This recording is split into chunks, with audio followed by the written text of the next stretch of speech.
Boker Tov, Shalom à tous et à toutes, Ferat Hashem. Merci d'être en rendez-vous. Ferat Hashem pour étudier la Torah du Tzaddik, la Torah de Rabbeinu, qui va, Ferat Hashem, changer notre vie. Il a déjà fait beaucoup pour nous, il va faire beaucoup encore, Ferat Hashem. Alors on fait le cours pour la refoua. Tu vois, Besançon, Israël Yitzhak ben Fortuné, David ben Mesoda à Cohen, David 51, oui, je peux faire une prière pour vous, Oman, pas de problème. David ben Mesoda Cohen, Loralia Esther Chavav Daniel, Laurence Bat-Sultana, Laurence Rachel Bat-Sultana, Sarah Léa Ren Bat-Rivka, Myriam Rivka Bat-Perla Zora, Chaya Catherine Bat-Esther, Laura Bat-Jacqueline, Sandrine, Bat-Janine, Janine Bat-Églantine, Léa Bat-Rachel, Esther Naomi Bat-Fredi Frecha, Esther Bat-Chaya Catherine, Yael Bat-Chaya Catherine,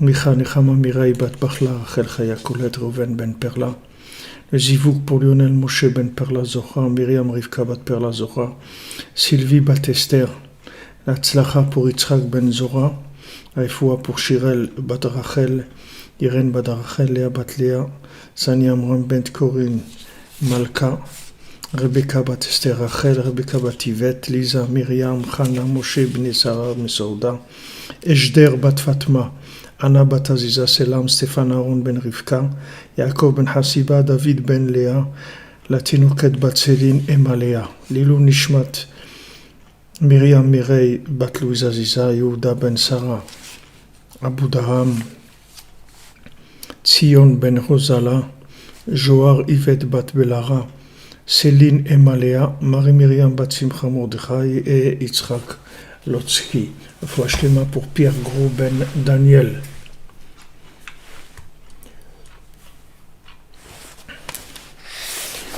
Voilà les amis, alors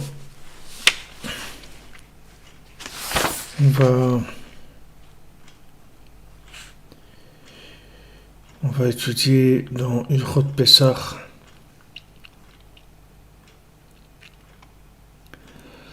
Le Chot Pessah dans l'écouter à la Chot, les amis. On a une chance extraordinaire que Hachem nous a envoyé un tzaddik comme Rabbi Nachman. Quelle joie on doit avoir de ça. Quelle merveille. Quelle merveille. On a dit, nos sages, ils ont dit que notre époque, ça s'appelle Ketzaplaot, ça s'appelle la fin des merveilles, des choses étonnantes, bouleversantes, époustouflantes. Rabbi Nachman, il s'appelle Pélé, il est un Pélé Gadol. Il a dit, moi je suis quelqu'un de surprenant, d'extraordinaire. Un Baruch Hashem. Avec ce Ishpélé, Hachem il a envoyé un homme comme ça, d'une dimension comme ça pour nous aider à la fin des temps, pour que tout se finisse bien dans la miséricorde totale. Au Hachem, on est dans la miséricorde totale, il faut juste y croire, c'est tout.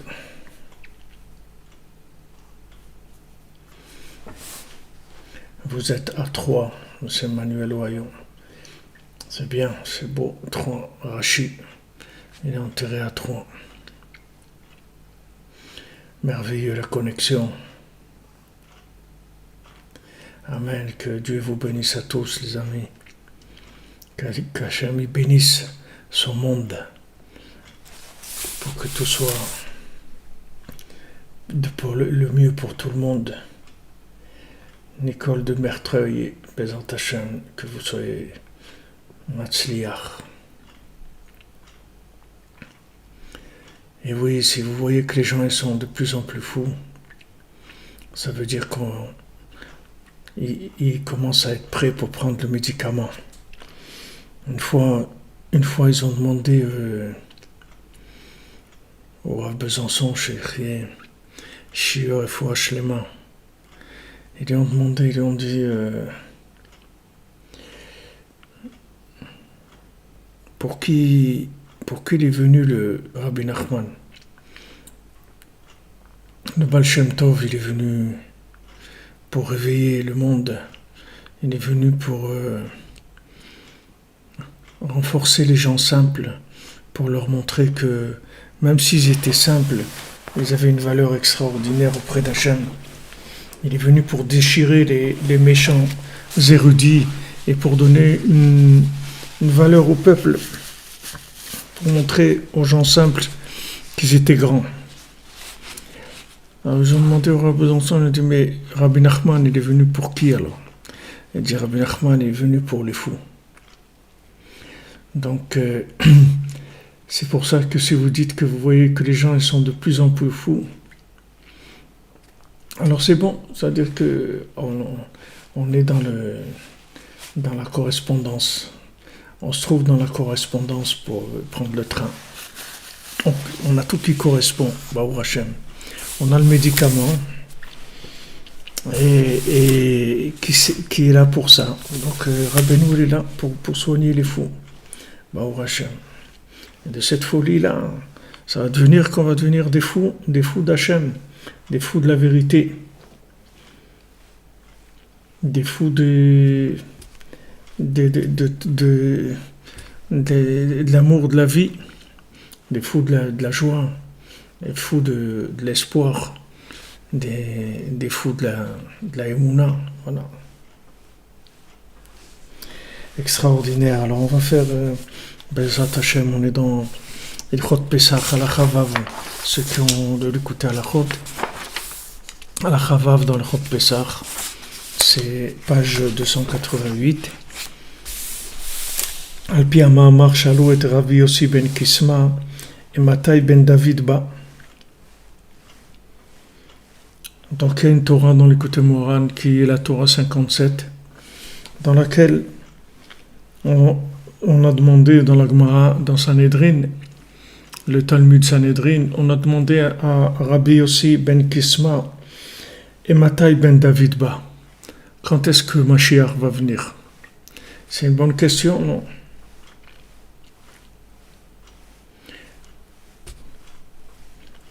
C'est... Quand est-ce que Mashiach va venir? Matai yavo Mashiach. Aklal. Alors Rabbi Nathan dit, She'alidei neder shenodrim mezeu davar umekamim miyad. Adizochin emunat chamim. Par le fait qu'on fait un vœu et qu'on applique le vœu immédiatement. C'est-à-dire, si on a fait un vœu, on applique ce vœu-là immédiatement. C'est-à-dire on le fait. Alors ça donne emunat chachamim. Ça donne la confiance dans les sages. Et ça fait que scintiller la lumière de nos patriarches. Ça donne le plaisir du Shabbat, c'est-à-dire la nourriture dans la sainteté. Et à ce moment-là, il peut arriver à réussir en mangeant ce que normalement il réussit à obtenir par le jeûne. Comme Rabbeinu nous dit, voilà, venez passer un Shabbat chez moi. Quand vous passez un Shabbat chez moi, alors ça compte comme si vous avez jeûné pendant 7 semaines. 7 semaines depuis Motzei Shabbat jusqu'à Shabbat d'après, en venant passer un Shabbat chez Rabbeinu. C'est pas que de venir à Ouman passer un Shabbat, mais si on se réunit dans un minyan que ce minyan-là, il est au nom du tzaddik, ou bien si on se réunit, on fait un repas de Shabbat ensemble, au nom du tzaddik, sous sous l'aile, si vous voulez, du tzaddik, qu'on se réunit en attachement au tzaddik, alors ça s'appelle passer Shabbat chez le tzaddik. Au Hachem, on est à peu près 45 qui allons être ensemble pour Rosh Chodesh Nissan. Notre petit groupe, on est 45. Et Baruch Hashem, c'est merveilleux de voir comme ça tellement d'enthousiasme pour chercher la connexion avec le tzaddik. Alors maintenant, on peut arriver en mangeant à réussir ce que plus que si on avait jeûné même. Alors Rabbeinu, il a dit, Rabbeinu lui-même, il donnait à ses hommes, il leur ordonnait de jeûner. Rabbeinu donnait des jeûnes. Au début, il donnait des jeûnes. Il donnait une liste de jeûnes à chacun, des jours où il devait jeûner dans l'année. Et après, il a dit, maintenant, vous n'avez plus besoin de jeûner. Et il a dit, parce que maintenant, il est arrivé à comprendre des choses. C'est-à-dire, il est arrivé à faire descendre une miséricorde dans le monde qui n'a plus besoin de jeûner. Alors, il a dit, vous, c'est sûr que vous n'avez pas besoin de jeûner parce que vous êtes avec moi.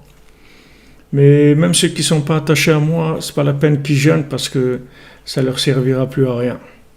C'est-à-dire que quand le tzaddik vient dans le monde et que le tzaddik il amène des réparations, il ne faut pas croire qu'on peut fonctionner encore sur d'autres systèmes, d'anciens systèmes. Quand le tzaddik vient dans le monde, il amène des systèmes qui sont complètement nouveaux. Et ces systèmes, en fait, c'est des systèmes de maturité de l'humanité. L'humanité ne peut plus vivre sans ça. Quand Moshe Rabbeinu est venu et que Moshe Rabbeinu il a reçu la Torah, il a donné la Torah, on ne peut plus revenir à l'époque où il n'y avait pas la Torah. On ne peut pas dire, bon, moi, je préfère vivre à l'ancienne. On ne peut pas vivre à l'ancienne. Du moment où Moshe Rabbeinu il a amené la Torah, le monde est passé à un autre niveau. Quand Rabbi Shimon Bar Yochai il est venu, alors le monde est passé à un autre niveau. Il y a eu le Zohar dans le monde. On ne peut pas faire comme s'il n'y avait pas le Zohar. Le fait qu'il y a le Zohar, ça a changé complètement le monde. Mordechai ben Sarah, Bezat Hashem Zivug, Agun. Vous comprenez? C'est-à-dire qu'il y a une maturité dans le monde qui se fait. Il y a une maturité spirituelle. Cette maturité spirituelle, en fait, c'est la prise de conscience de la miséricorde d'Hachem. C'est ça la maturité véritable. La maturité véritable, c'est pour ça qu'un petit garçon, quand il a 13 ans, alors il devient bar mitzvah. Parce que quand il a 13 ans, il va pouvoir avoir accès aux 13 mesures de miséricorde. Il va comprendre que Hachem, El Rachum Vechanun, El Chapaim Vechesed Ve'emet. Il va comprendre que Hachem, il est que miséricordieux. Alors maintenant, depuis le début de la création du monde, tout le travail de l'humanité, c'est de comprendre qu'Hachem, il est miséricordieux. C'est ça la conscience, c'est ça l'intelligence, c'est ça ce qu'on appelle le da'at, c'est de savoir que Hachem, il est entièrement miséricordieux. Et si maintenant on voit des choses qui sont pour nous difficiles à comprendre parce que ça a l'air dur, beaucoup de souffrance, beaucoup de solitude, beaucoup de haine, beaucoup de souffrance, beaucoup de violence, beaucoup d'agressivité. Alors qu'il faut savoir, ça c'est pas Hachem. Ça ce sont les tribunaux qu'il y a dans le ciel. Ces tribunaux-là, bien sûr que c'est Hachem qui les a mis en place, puisque tout c'est Hachem. Mais Hachem il a donné à la justice un certain pouvoir. Et si on veut aller d'après la justice, alors on va se trouver confronté à des épreuves de rigueur. Tandis que si on va d'après la miséricorde, alors il n'y a que de la miséricorde. Alors il y a eu des tzadikim qui sont venus dans le monde et chacun il a contribué à la révélation de la miséricorde d'Hachem. Maintenant Rabbi Nachman il est venu, il a amené la miséricorde. Il a révélé la miséricorde totale. Et cette miséricorde, elle va réparer le monde. Le monde, il va être réparé dans la miséricorde totale. Donc, c'est cette prise de conscience dont on a besoin. Et c'est vers ça qu'on doit avancer tous les jours. Et on quitte la rigueur on quitte la logique, parce que la logique, ça amène de la rigueur, et on va vers la émouna, vers la joie et vers la émouna, vers l'inclusion dans les sadikim et dans Hachem. Alors Rabbi nous dit, voilà, maintenant, en mangeant, tu peux réussir la même chose que si tu jeûnais. Comme Rabbi nous l'a dit pour l'argent, il a dit le Baal Shem Tov, il ne gardait pas l'argent d'un jour à l'autre. Il a dit, mais moi je peux garder l'argent d'un jour à l'autre, ça ne me dérange pas du tout. C'est pas quelque chose qui va me déranger. Pourquoi? Parce que il y a plus de révélations de miséricorde. C'est-à-dire il y a moins de forme. Il y a moins de forme. C'est-à-dire qu'on attache beaucoup moins d'importance à la forme. Même si quelqu'un il est complètement déformé, il a droit à la miséricorde, au contraire, encore plus que quelqu'un qui est en forme. Alors, il faut savoir que n'importe comment qu'on soit, et même si on est dans des niveaux de destruction, de maladies psychiques, mentales, physiques, tout ce qu'il peut y avoir, il faut savoir que plus on est comme ça, et plus on est proche de la miséricorde d'Hachem, et plus on est des récipients dans lesquels il va y avoir la révélation de la miséricorde d'Hachem, et c'est grâce à nous qu'il va révéler sa miséricorde. Comme il est écrit que Hachem, quand on a fait le veau d'or, c'est ça qui a permis à Hachem de révéler le tabernacle. Voilà, Rosh Chodesh Nissan, c'est l'édification du tabernacle, du Mishkan. Qu'est-ce qui a permis au Mishkan d'exister?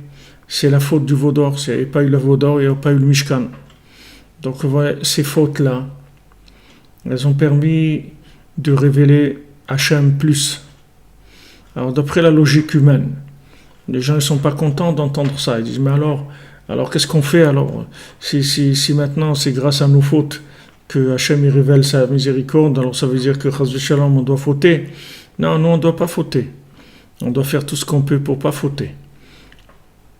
Mais si on a fauté, alors il faut savoir que toute la raison pour laquelle on a fauté, c'est uniquement pour qu'Hachem puisse révéler sa miséricorde. Sinon, si on n'avait pas fauté, il n'aurait pas pu. Donc quand il y a eu de grandes erreurs dans le monde, des grandes fautes, c'est ça qui a permis de révéler plus de miséricorde, et donc plus de réparation, plus de solutions.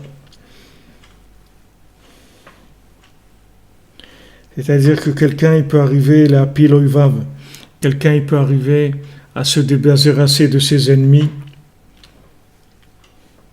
Bisrut onek Shabbat, par le mérite du plaisir du Shabbat. Voilà, en prenant plaisir au Shabbat, au repas de Shabbat, au chant du Shabbat, dans la joie du Shabbat, avec ça, il fait tomber ses ennemis.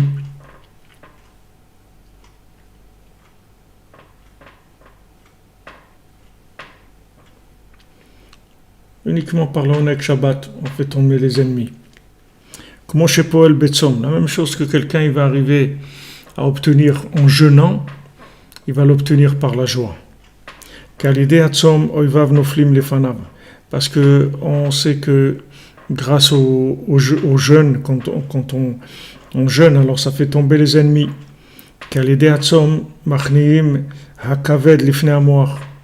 Parce que quand on jeûne, qu'est-ce qui se passe? On fait reculer le foie par rapport à l'esprit.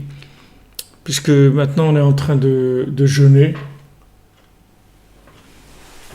Alors on va enlever l'influence prédominante du foie, puisqu'on ne va pas lui donner à manger.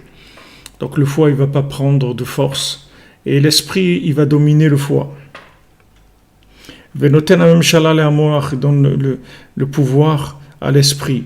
Anush machni ve'akaved koes, c'est-à-dire qu'il arrive à dominer le foie qui a des nerfs, dans lesquels il y a les nerfs, la violence, le sang. Que le foie, c'est la tête des accusateurs. Esav ou Edom. C'est Esav, c'est Edom. Edom, ça veut dire le rouge. Esav, l'accusateur principal. Sharizato bakaved melodam. Que toute l'emprise de Esav, elle est dans notre corps, elle est dans le foie. que du sang. Et quand on jeûne, alors on va dominer le foie. Et on répare l'esprit, c'est-à-dire on donne à l'esprit sa véritable place. Et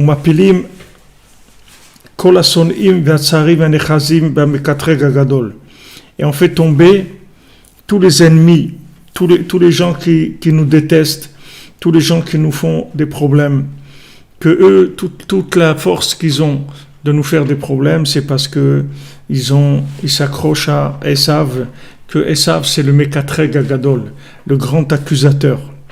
Anechaz Bakaved Koes, que lui, Esav, il se nourrit du foie, que le foie il est plein de nerfs, il est plein d'accusations, il est plein de rigueur. Aval Keshezoche le Prinat Onek Shabbat, Azen Tsarich Latzum. Et si quelqu'un il a le mérite de rentrer dans le plaisir du Shabbat, pas besoin de jeûner. Ki poel ba'achilato ma shepoel al yedei hatzom. Parce qu'avec la nourriture de Shabbat, il va réussir exactement à obtenir la même chose qu'en jeûnant. Hainu le'ashbit oyev, c'est-à-dire de le'ashbit, ça veut dire mettre en, comme on dit, éliminer, c'est-à-dire mettre hors jeu l'ennemi. Alors, on voit que les hashbit, en hébreu, dedans, il y a le mot Shabbat, c'est-à-dire les hashbit oyev, c'est-à-dire comment on va se débarrasser de l'ennemi par le plaisir de la nourriture qu'on va prendre Shabbat. Shabbat kodeshi, parce que la nourriture de Shabbat, elle est kadosh, elle est sainte. C'est pas de la nourriture comme on mange dans la semaine. La nourriture du Shabbat, c'est une dimension extraordinaire. Aval rabot hashalom tsichim le'arbot b'tzdaka. Mais maintenant, si on veut pas uniquement se débarrasser de nos ennemis et les dominer, on veut du shalom, on veut qu'il y ait de la communication. Là, il faut donner de la tzedaka. C'est-à-dire, ça suffit pas le onek Shabbat, on a besoin aussi de la tzedaka. ויש חילוק בין השלום של תענית, של חול, ובין השלום של עונג שבת. Alors Rabbeinu dit qu'il y a une différence entre le shalom auquel on arrive en jeûnant et le shalom auquel on arrive par le plaisir du Shabbat. Ki ze en lopé, ve ze yesh lopé. Parce que quand on arrive au shalom par le jeûne de la semaine, c'est un shalom dans lequel il n'y a pas de bouche, c'est-à-dire il n'y a pas de communication. Tandis que quand on arrive au shalom par le plaisir du Shabbat, alors il y a la possibilité de communiquer. D'ailleurs, le mot paix en français, P-A-I-X, c'est le même mot que paix en hébreu, P-He, c'est-à-dire la bouche. Alors il y a la paix, il y a la paix qui est, comme on dit, des statu quo, c'est-à-dire on est en paix, mais on ne communique pas. Il y a une paix où il y a la bouche, la paix, le paix, il va parler, c'est-à-dire qu'on va communiquer. C'est une autre dimension complètement. Et c'est ça qui est écrit que En ben chametz le matzah et la masheu. Et c'est ça qui est écrit que entre le chametz, c'est-à-dire ce qui est chametz, ce qui a fermenté, et la matzah, il y a uniquement une toute petite différence. En fait, chametz et matzah, c'est les mêmes lettres, sauf le chet et le he. C'est-à-dire dans chametz, le chet, la lettre elle est fermée, et le he, c'est un chet dans lequel il y a une barre qui est ouverte. Donc c'est cette petite chose qui fait la différence entre chametz et matzah. Et Rabbeinu dit Vehaya ma'aseh hatzdaka shalom. Et l'action de la tzedaka, c'est qu'elle amène le shalom. Donc quand on dit on on dit Maaseh Hatzdaka Shalom. Dans le mot Maaseh Hatzdaka, il y a les lettres de Matzah qui se trouvent dedans, de même le Tzadik et le He qui se trouvent dans ce Maaseh Hatzdaka Shalom. Donc ça c'est un petit résumé que Rabbi Nathan y fait sur la Torah 57, la partie qui va concerner l'étude qu'il va faire. Donc quand Rabbeinu dit qu'il y a un shalom dans lequel il y a de la communication et un shalom dans lequel il n'y a pas de communication, ça dépend de comment on est arrivé à ce shalom.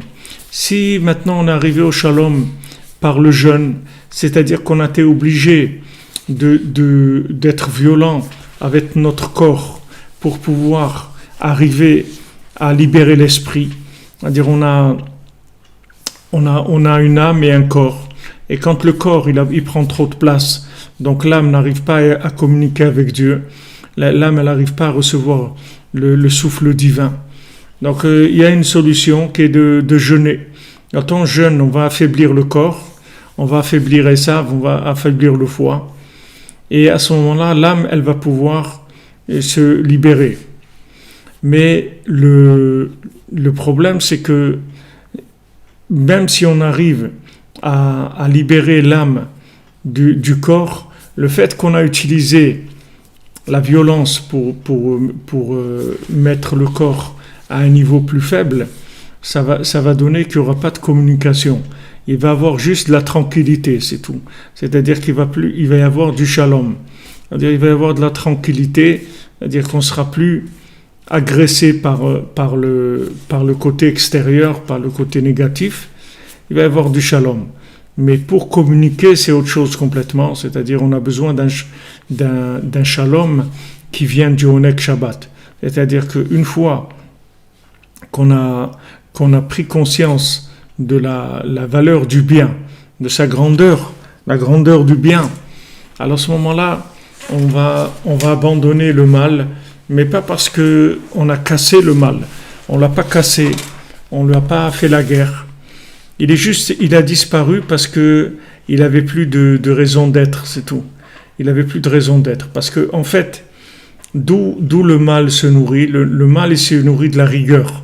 Puisque Hachem il a voulu créer le monde avec la rigueur, il a vu que maintenant la rigueur ne tenait pas. Alors il a mis la miséricorde, d'accord ? Mais cette rigueur à la base, c'était une rigueur pour accélérer le processus. C'était pas une rigueur négative, c'était une rigueur au service du bien. C'est comme des fois on pousse un petit peu les gens qu'on aime, on les bouscule un peu parce qu'on les aime et on veut qu'ils avancent. Mais le problème, c'est que quand on utilise la rigueur, il n'y a pas de communication. On peut arriver à des résultats, mais il n'y a pas de communication. C'est des résultats muets, c'est-à-dire il n'y a pas de communication. C'est du statu quo, c'est-à-dire on fait une trêve, c'est-à-dire on désaccord de trêve, voilà. Ok, donc on se bat plus, on fait plus la guerre, pas de problème. Mais il n'y a pas de communication, il n'y a pas d'échange. Alors dans la racine, le mal, il se nourrit de la rigueur. Parce que la rigueur, elle cache l'identité d'Hachem, si vous voulez. Quand on doit utiliser la rigueur, ça veut dire que, en fait, on a une conscience de la vérité, mais qu'on n'est pas arrivé à traduire dans un langage. Donc, c'est comme des autotamponneuses, si vous voulez. C'est-à-dire, c'est une vérité, mais c'est une vérité qu'on va imposer par de la violence, par de l'agressivité, par de la rigueur, par des nerfs. Toutes ces notions-là, elles viennent d'une conscience de vérité qui n'est pas véhiculable, parce qu'on n'a pas trouvé le langage. Donc, comme on n'a pas trouvé le langage, on dit voilà, la vérité c'est celle-là. Donc maintenant, si on arrive à parler avec notre corps, ou parler avec tout ce qui est opposé à la vérité, et qu'on obtient déjà un statu quo, on dit au corps, écoute, voilà, moi je vais te donner à manger, tu vas dormir, etc. Mais moi je dois faire aussi des choses. Donc on va travailler en association et chacun il fait son travail et tu me déranges pas dans mon travail et moi je vais pas te faire de mal non plus. Ok. Mais là il n'y a pas de communication. Nous ce qu'on veut c'est que le corps il se mette au service de l'âme. C'est ça ce qu'on veut. On ne veut pas que le corps on arrive à le, si vous voulez, à le dominer de manière à ce qu'il ne fasse pas de mal. On veut que le corps, il participe dans la joie à la réparation, c'est-à-dire à la communication avec Hachem. Donc c'est le problème de Yaakov et Esav, puisque Yaakov et Esav, ils se séparent. C'est-à-dire Esav, il déteste Yaakov. Mais pourquoi Esav il déteste Yaakov? Parce que il a une vision de Yaakov comme quelqu'un qui veut le détruire, c'est-à-dire qui veut lui prendre ce qu'il a. Et il n'a pas compris que Yaakov, en fait, il veut pas lui prendre ce qu'il a. Yaakov, il veut vivre en shalom avec lui, plus qu'en shalom. Il veut vivre en union avec lui, en participation conjointe. C'est-à-dire, il veut que Esav il participe à la vie de Yaakov. Mais comme il n'y a pas de langage, de miséricorde, alors il n'y a pas de communication avec Esav. Donc le maximum auquel on peut arriver, c'est que Esav, il nous laisse tranquille. C'est-à-dire, il n'intervienne pas. Mais d'obtenir que Esav, il participe à la vie de Yaakov de façon active, parce qu'il a compris que Yaakov, c'est l'intérêt du monde, et que plus il va soutenir Yaakov, et plus il sera béni, ça c'est une dimension de communication qui est déjà messianique, c'est-à-dire qui est du niveau de Onek Shabbat, c'est-à-dire du plaisir du Shabbat, qui est une vision, une émanation du monde futur dans ce monde-là. Donc Rabbi Nachman, il nous dit, voilà, regarde, tu peux arriver à la conscience divine en jeûnant, c'est-à-dire en imposant à ton corps des choses qui sont agressives. Mais sache que ça te donnera pas la communication. C'est-à-dire que tu pourras pas communiquer avec le bien. Tu seras juste tu seras pas dérangé par le corps, c'est-à-dire par le mal, mais tu ne vas pas utiliser le mal comme monture pour le bien. C'est-à-dire que le mal, il va pas servir le bien. Il va juste rester tu vas créer une distance. Mais comme maintenant, nous, ce qu'on veut, c'est arriver à de la communication. Donc, pour arriver à de la communication, on est obligé de chercher un langage, que ce langage-là, il attire en fait la miséricorde. Ce langage, il va attirer la miséricorde et il va enlever l'apparence de rigueur que Hachem a dans le monde. C'est une apparence de rigueur. Mais cette apparence de rigueur, elle vient du fait qu'il n'y a pas la communication. Donc, nous, on va faire l'effort de discuter avec Hachem, de faire Hitbodedut tous les jours, comme Rabbi Nathan dit que la Hitbodedut de tous les jours, c'est le Shabbat de tous les jours. Quand on fait Hitbodedut, en fait, on se retire du monde. Alors, comme il a dit, on fait la shvita, c'est-à-dire on fait la grève, mais dans cette grève-là, on est mashbit les oivim, c'est-à-dire on détruit on détruit le mal. C'est-à-dire on le met hors de comme on dit hors de possibilité de faire du mal. Mais c'est pas le but. Le but c'est pas parce que dans le mal il y a du bien. Quel est le bien qui se trouve dans le mal? Quel est le bien qui se trouve dans le mal? C'est la miséricorde d'Hachem qui est cachée. C'est ça le bien qui se trouve dans le mal. C'est-à-dire que si tu arrives à inclure celui qui apparemment il est un ennemi, tu arrives à en faire pas seulement quelqu'un qui t'embête pas, mais tu arrives à en faire un ami, alors tu vas révéler la miséricorde d'Hachem. Parce qu'en fait, cet ennemi-là, il est un ennemi parce que la miséricorde d'Hachem qu'il véhicule, elle est pas encore dans un langage qui est compréhensible par les gens. Donc pour l'instant, ça vient sous forme de rigueur. Mais si maintenant, si le langage était compréhensible par les gens, alors ça serait dans la miséricorde. Pour donner un exemple. Maintenant vous voulez dire à un enfant, vous voulez dire de ne pas faire quelque chose. C'est-à-dire, vous lui expliquez quelque chose, vous lui dites, voilà, il ne faut pas que tu traverses quand il y a le feu rouge pour les piétons. Ok. Alors, maintenant, lui, il veut quand même traverser, donc vous allez le retenir, vous allez l'attraper, vous allez avoir un acte de rigueur par rapport à lui, pour qu'il fasse pas ce qui est pas bien. Mais si maintenant vous arrivez à trouver un langage de communication, vous dites, regarde, tu sais, quand le feu est rouge pour les piétons, c'est parce qu'il est vert pour les voitures, et donc c'est dangereux de traverser, donc il faut faire attention à ce moment-là. Maintenant, si l'enfant il a compris ce que vous avez dit, en fait, qu'est-ce qu'il comprend à travers ça? Il va comprendre qu'il ne faut pas traverser, mais surtout, ce qu'il va comprendre, c'est que vous l'aimez. Donc, vous voulez prendre soin de lui. Donc, c'est pour ça que vous lui apprenez à traverser quand le feu est vert pour les piétons. Mais si maintenant, vous utilisez la rigueur, vous le retenez, vous lui dites non, tu ne traverseras pas. Voilà, je t'attrape, tu ne bouges pas maintenant. Ok, maintenant, vous avez obtenu le résultat. Mais le problème, c'est que dans cette rigueur-là, vous avez caché la miséricorde. Parce qu'il ne peut pas imaginer que c'est parce que vous l'aimez que vous le retenez. Il ne peut pas imaginer ça. Parce que s'il pouvait imaginer ça, il n'aurait pas besoin de la rigueur.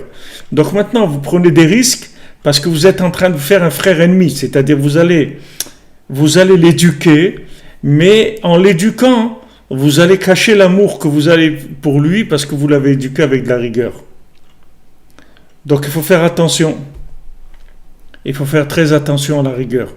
Parce que la rigueur, bien que l'intention profonde de la rigueur, c'est de l'amour, mais ça reste un vêtement de rigueur et vous ne pouvez pas demander à l'autre d'imaginer qu'en fait,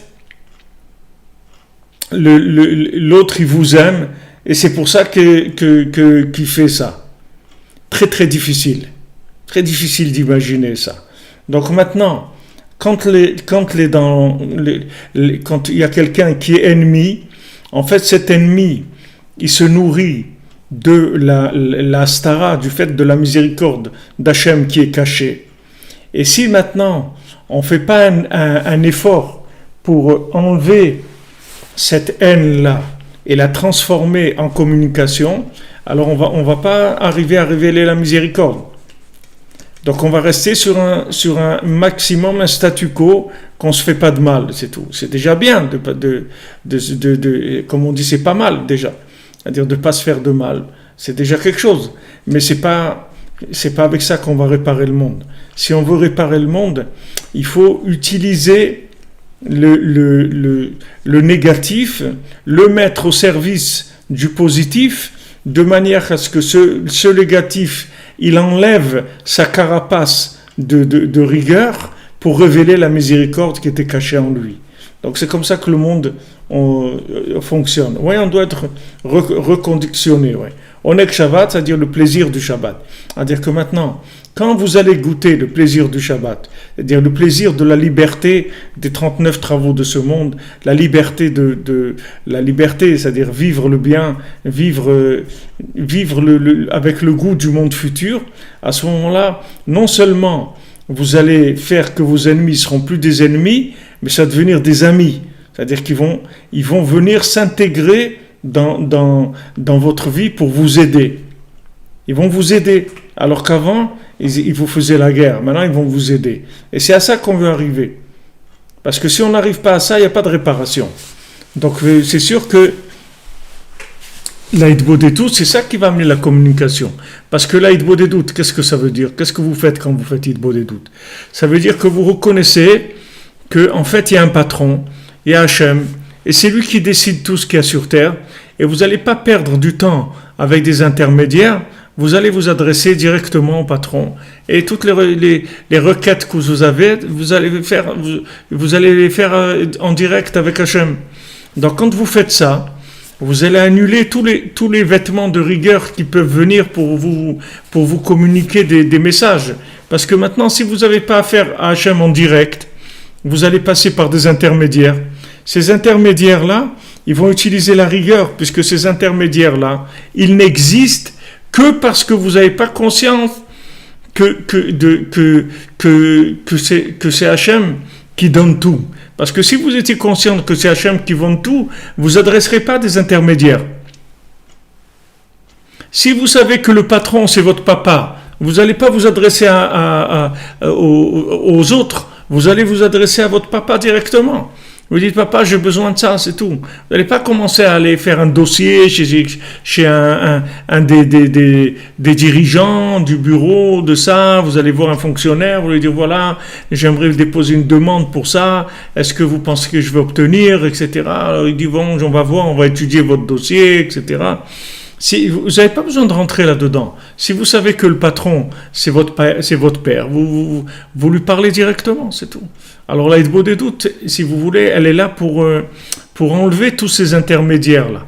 Et d'ailleurs, Rabbeinu dit que quand maintenant on fait hitbo des doutes, alors on a affaire à Hachem directement. Et tous les intermédiaires, ils ne peuvent plus venir parler sur nous ou venir se présenter chez Hachem pour dire voilà, tu sais, un tel il a fait ça ou il n'a pas fait ça, etc. Parce qu'Hachem il les écoute plus. Il dit ça c'est bon, cette attitude-là quand vous venez, c'est valable. Si cet individu-là, cette personne, elle ne s'adressait pas à moi, mais comme elle s'adresse à moi, alors j'ai plus besoin de vous. On est en direct.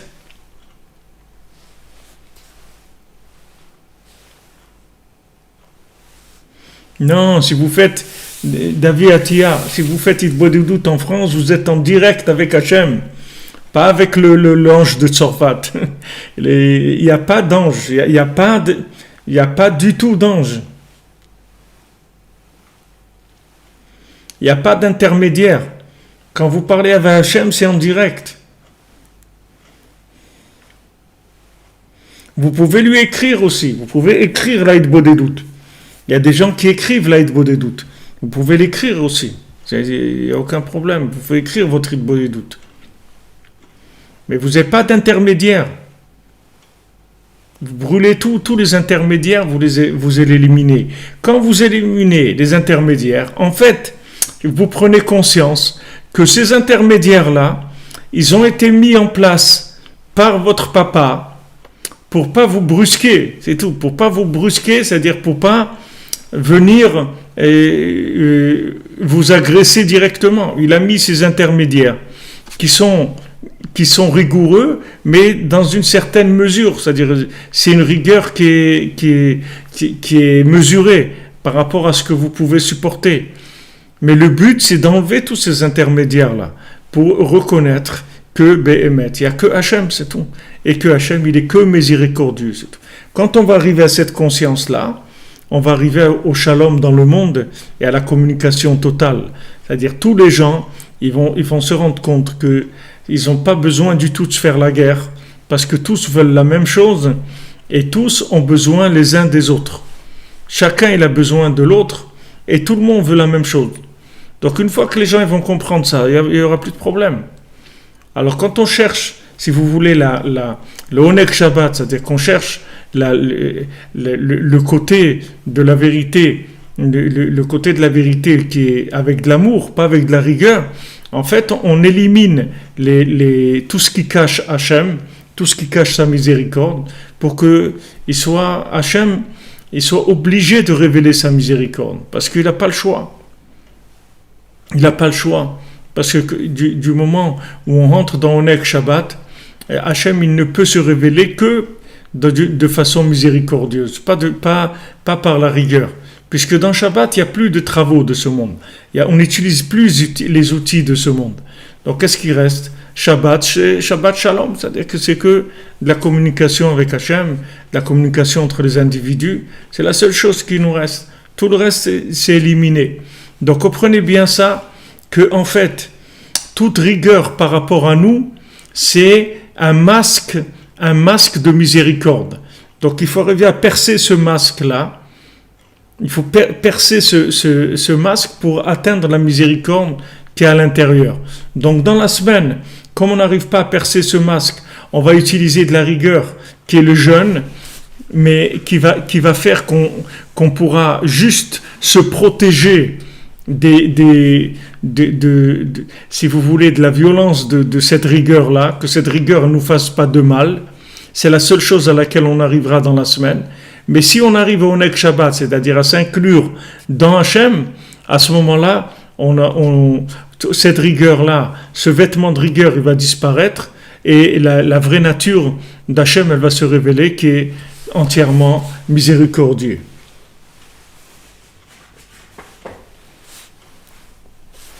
Ok?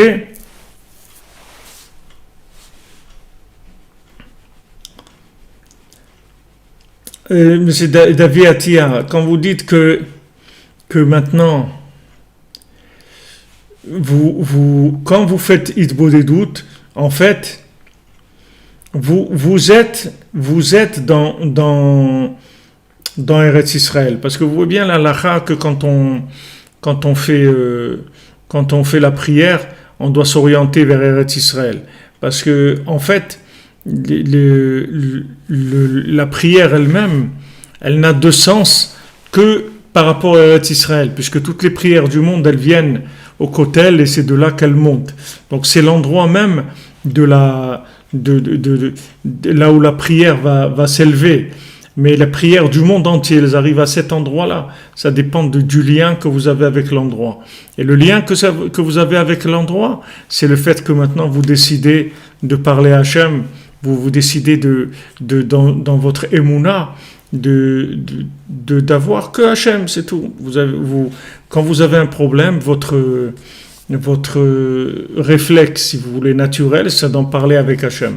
C'est comme si votre père, il habite dans un autre pays, et quand vous avez quelque chose, vous avez un problème ou quelque chose de bien annoncé, vous lui téléphonez, vous lui dites, voilà, papa, sache que, voilà, je me suis fiancé, ou j'ai eu un petit garçon, ou j'ai trouvé un nouveau travail, ou tout va bien pour moi, ou des trucs, etc. Même s'il est loin, mais vous pouvez communiquer avec lui, c'est pas quelque chose c'est pas quelque chose qui est impossible. Donc maintenant, quand vous faites Hitbodedut n'importe où dans le monde, vous êtes connecté avec Eretz Israël, parce que c'est le seul accès. C'est le seul accès. C'est comme si vous prenez un endroit où il y a beaucoup de routes qui arrivent à cet endroit-là. Mais en fait, toutes ces routes-là, tellement différentes, elles arrivent au même endroit, parce que c'est de là qu'après il va y avoir l'élévation. Voilà exactement, M. Terrier. Le Rabbeinu, il vous fait la communication, il vous fait l'antenne de n'importe où vous êtes dans le monde. Il n'y a pas de... Il faut être à sa place. C'est pas... Les gens, ils cherchent toujours à savoir quelle est la meilleure place. Mais la meilleure place, c'est la tienne. C'est ça la meilleure. Il ne faut pas oublier ça. C'est-à-dire que c'est bien. C'est bien de... Non, on n'est pas filtré par les anges du tout. On est filtré par les anges si on s'adresse aux lois naturelles, si on croit dans les lois naturelles, si on va dire ouais, je vais aller travailler comme ça, je vais faire ça, je vais réussir ça, quand vous dites je, alors à ce moment-là vous êtes filtré par les anges. Mais si vous vous adressez à Hachem, il n'y a plus d'anges. Les anges ils ont plus de place là-dedans. Donc maintenant, si vous voulez, ce qu'il faut regarder, c'est pas le top des choses. Ce qu'il faut regarder, c'est qu'est-ce qui est le top pour moi. Et le top pour moi, c'est là où je me trouve. Voilà, même monsieur, il est à 3. Eh ben, il doit être là à 3, c'est tout. C'est là-bas, c'est le mieux maintenant. Le meilleur endroit pour lui dans le monde, à ce moment-là, c'est d'être à 3. Parce que c'est là où il est. Donc chacun, là où il est, c'est le meilleur endroit du monde. Il n'y a pas mieux que ça pour lui. Parce que si maintenant, vous n'êtes pas à votre place. Même si cette place-là, elle est mieux, théoriquement, mais pratiquement, la meilleure place, c'est la vôtre. C'est pas celle qui est mieux, théoriquement. Pratiquement, c'est la meilleure place. C'est celle où vous allez être, vous, en communication, dans votre place. Je vous donne un exemple.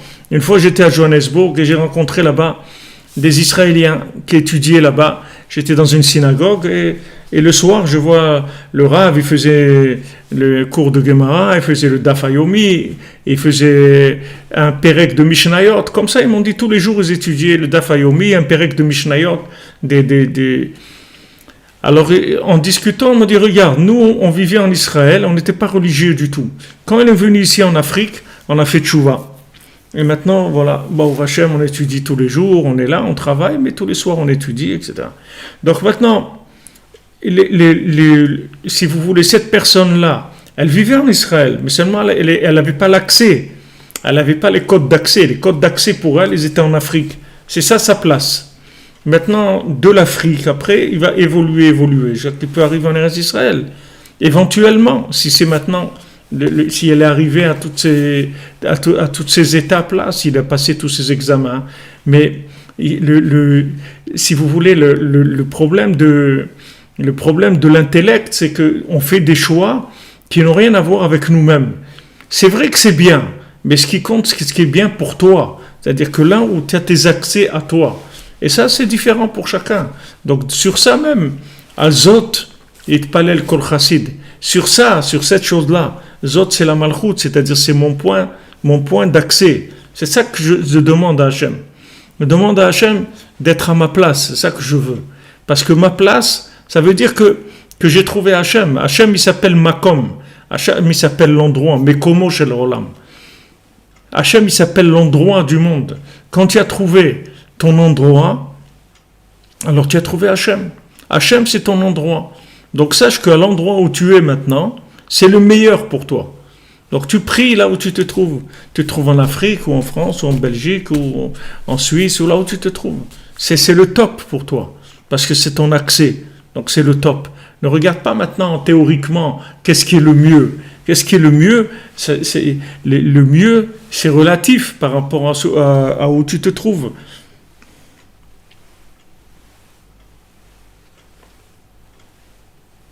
Ok? Alors on avance, Bezrat Hashem. C'est 60 ans qu'il a passé Moshe, je croyais 40. Bon, je sais pas, peut-être je me trompe. Mais oui, même Moshe Rabbeinu lui-même, c'était difficile de faire passer le message d'un coup. Ça a mis du temps. Regardez Rabbi Nachman, ça fait 2 siècles. Son message, un petit peu, il passe. Voilà, il arrive à nous donner envie de nous lever la nuit, d'être là, étudier la Torah. Baruch Hashem. C'est une merveille d'arriver à vivre des moments comme ça, des choses extraordinaires. C'est une merveille, mais regardez le temps que ça a pris.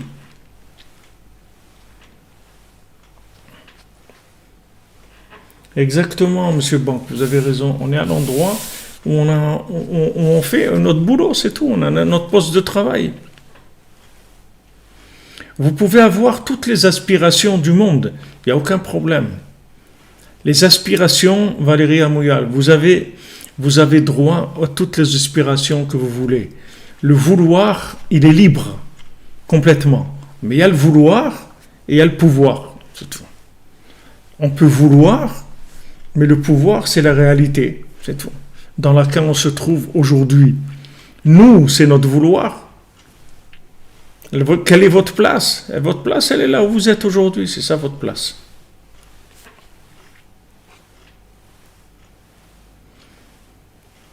Bon, Hachem, on change, tous on change. Heureusement qu'on change. Mais je veux dire, on ne change pas par capillarité. On ne change pas en se collant à quelque chose parce qu'il y a de la pub sur cette chose-là.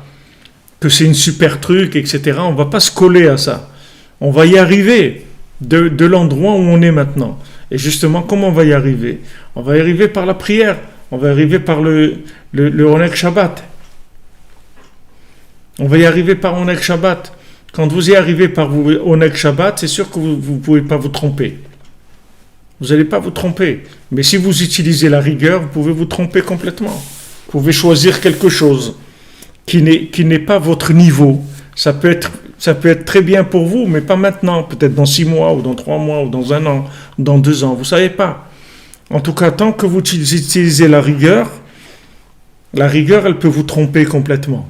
Mais la miséricorde ne peut pas vous tromper. C'est-à-dire, si vous y arrivez par Oneg Shabbat, c'est-à-dire que vous y arrivez par la prière, par l'inclusion dans la vérité, par le vécu de la vérité, vous ne pouvez pas vous tromper. Parce que, si vous voulez, au lieu que vous essayez de changer de poste, vous allez recevoir une lettre où vous êtes muté dans un autre poste. C'est-à-dire que c'est les événements qui vont vous amener là où vous devez aller. Vous avez uniquement fait votre travail à l'endroit où vous vous trouvez et la mutation va se faire automatiquement. Vous allez recevoir de l'avancement automatiquement.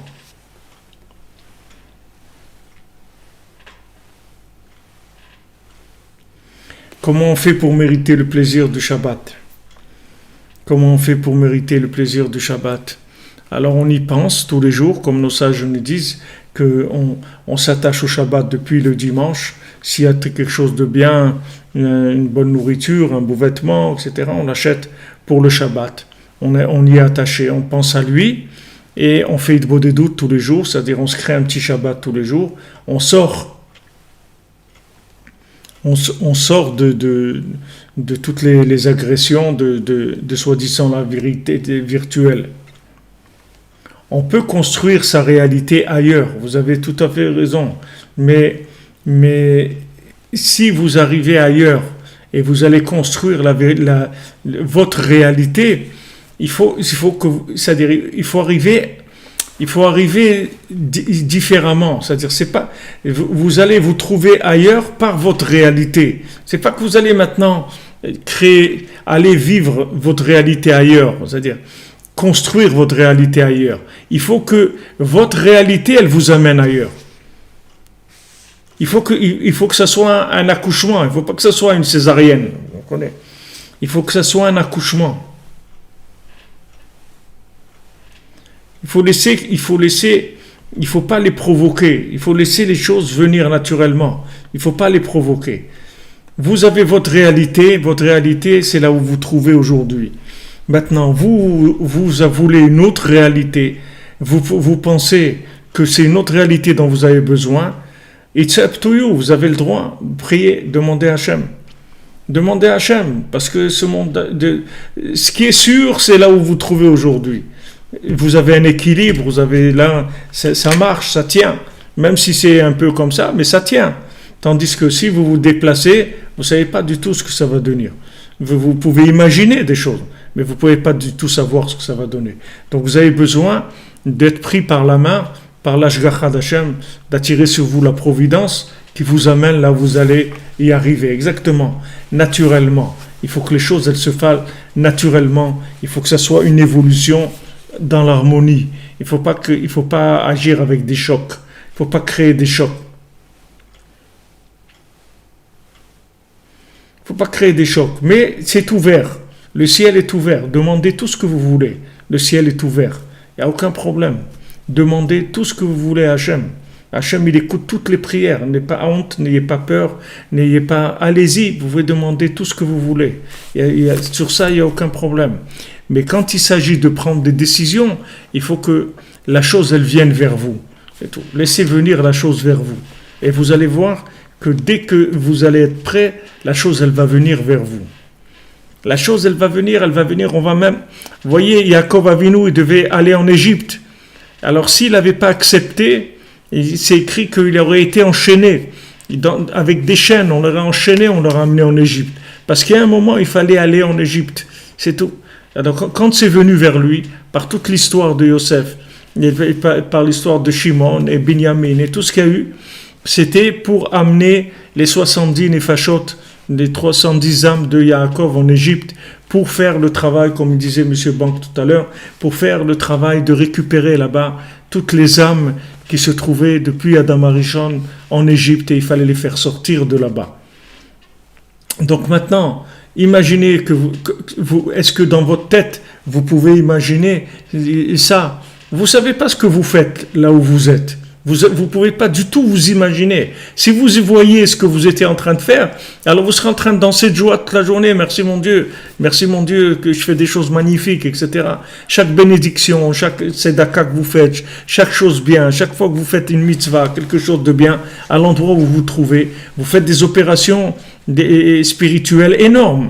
Seulement on voit pas, on nous cache ça, on le sait pas. C'est pour ça qu'on doit faire très attention, parce que si on prend les choses en main et on devient agressif, c'est-à-dire on fait les choses avec agressivité, c'est-à-dire parce qu'on a compris ou on a envie de quelque chose, alors on le veut. Ok, tu as le droit d'avoir envie, et c'est même cette chose-là, elle est même à toi, mais il y a une notion de temps, c'est tout. Il y a une notion de temps. Un bébé, il reste 9 mois dans le ventre avant de sortir. C'est Hachem, il a fait comme ça. Hachem, il a fait comme ça. C'est sûr que le bébé, dès qu'il a été conçu et tout, on aimerait bien qu'il soit là tout de suite, mais il y a 9 mois. C'est comme ça qu'Hachem, il a décidé que c'est. On ne peut pas agresser ces choses-là. Maintenant, là où vous vous trouvez, vous pouvez prier. Et plus vous allez prier, et plus vous allez accélérer le processus. Plus vous allez prier, demander à Hachem, et plus les choses elles vont aller vite. Mais laissez les choses venir vers vous. Il faut toujours que vous agissiez comme quelqu'un qui répond à un appel. Pas quelqu'un qui agresse. Il faut que vous répondiez à un appel. Quand on vient vous chercher, vous dites présent. Et même ça, c'est pas facile. Même ça, c'est pas facile. Même ça, vous savez, il y a des gens, ils ont prié, et quand on vient les chercher, ils disent non. Il y a beaucoup de gens comme ça, ils pensent qu'ils veulent la chose. Eux, ils pensent, mais quand la chose, elle vient, et ils disent, ah, mais maintenant, non, je savais pas, un truc, je pensais pas que c'était comme ça, un truc, parce que ça aussi, ça arrive. Combien de fois Hachem, il vient chercher des gens, et ils disent non, on veut pas. Ils disent, non, ils veulent pas. Ils veulent pas. Et pourtant, voilà, Hachem, il est là, il leur a proposé. Donc, ça aussi, c'est si vous voulez, c'est pas évident. Parce que les gens, ils sont prêts à faire des choses de par eux-mêmes, très agressives. Mais quand maintenant vous venez les chercher, vous leur dites, allez, viens maintenant, et ils disent, ouais, non, mais maintenant, je suis pas prêt, truc, etc. Il y a aussi ce côté-là. Il n'y a pas que le côté de l'agressivité, il y a le côté aussi de la hyper-passivité, c'est-à-dire la personne qui ne réagit pas vite, qui est pas réactive par rapport aux événements. Les événements de sa vie à elle, pas les événements généraux, les événements de sa vie à elle. Il y a des événements qui se passent et qui nous amènent au changement, c'est-à-dire on nous appelle pour changer. Exactement, tu veux, est-ce que tu as des vœux? Exactement. Est-ce que tu veux vraiment? Alors, Rabbi Nathan, il va nous parler maintenant de Pessah par rapport à ce qu'on a dit maintenant comme introduction du côté Moharan. Zeprinat Pessah. Et ça, ce dont on a parlé maintenant, c'est le principe de Pessah. Qui karitziat Mitzrayim aya legalot ha'emuna gdosha. Parce que pourquoi on est sorti d'Égypte principalement, c'est pour révéler la Emouna, la sainte Emouna, c'est-à-dire d'avoir confiance dans Hachem. Chez Zeikar Yetziat Mitzrayim, c'est ça sortir d'Égypte. Les Kabel et ta Torah, recevoir la Torah. Shehi Emouna, qu'est-ce que c'est la Torah? C'est la Emouna. Kol mitzvotecha, Emouna, c'est quoi de la Torah? C'est que de la Emouna. Kmo shkatuv kol mitzvotecha Emouna. Kmo shkatuv beotziacha et ha'am mimitzrayim ta'avdun et ha'elokim. Quand le peuple va sortir d'Égypte, alors vous allez servir Dieu.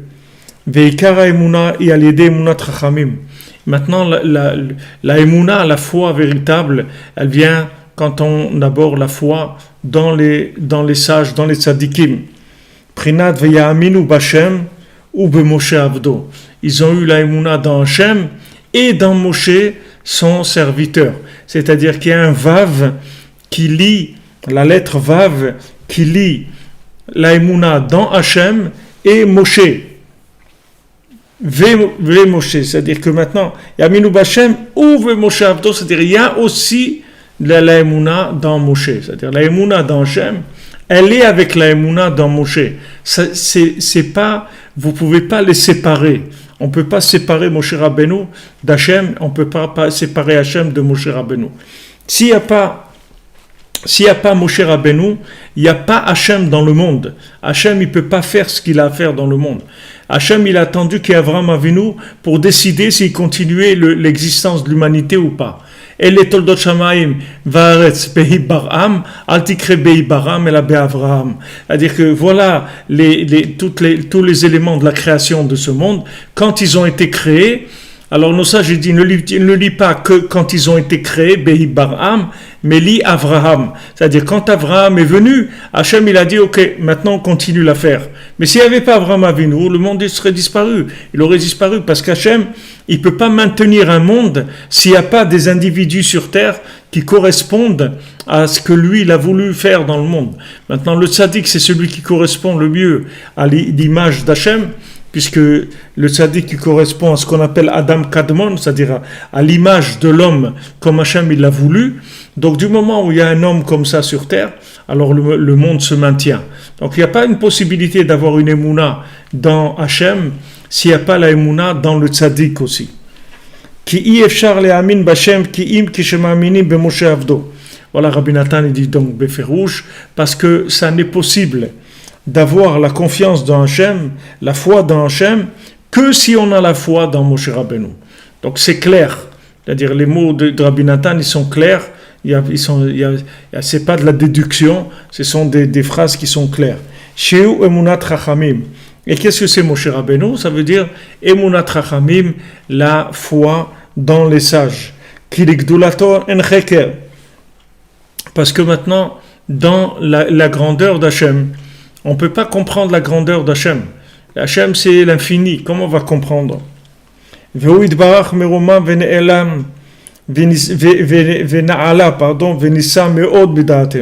Et Hachem, il est élevé, il est très très élevé au-dessus de toute conscience qu'on peut avoir de lui.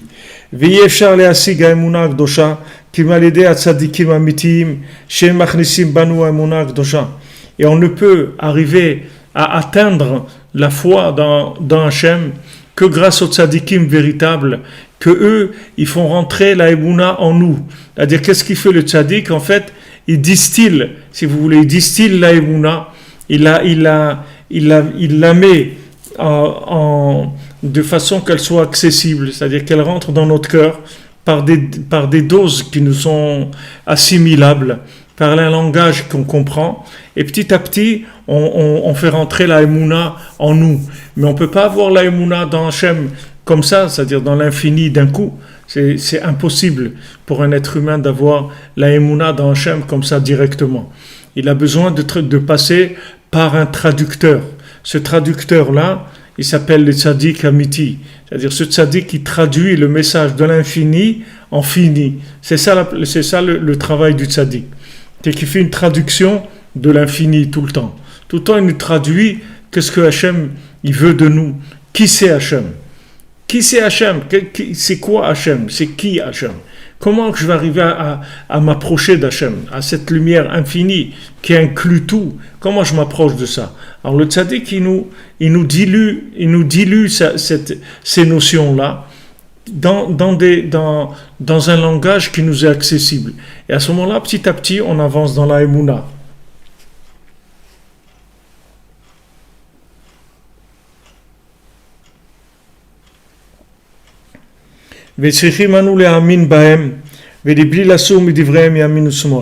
Donc nous, on doit avoir la émouna dans les tzadikim et ne pas nous détourner d'eux, ni à droite ni à gauche.